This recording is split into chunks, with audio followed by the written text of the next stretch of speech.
എല്ലാരും പറ്റിയ സ്ഥിതിക്ക് ഒരു കൊല ഞങ്ങൾക്ക്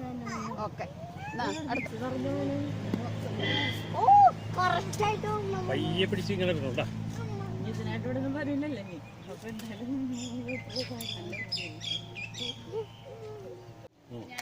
ബോക്സ് നിറഞ്ഞിട്ടാ ബോക്സ് ഉണ്ടോ കഴിഞ്ഞ അപ്പം കൂടെ വെട്ടി കഴിഞ്ഞ കഴിഞ്ഞ് ബോക്സിലെ കൊലയുടെ തിന്നു.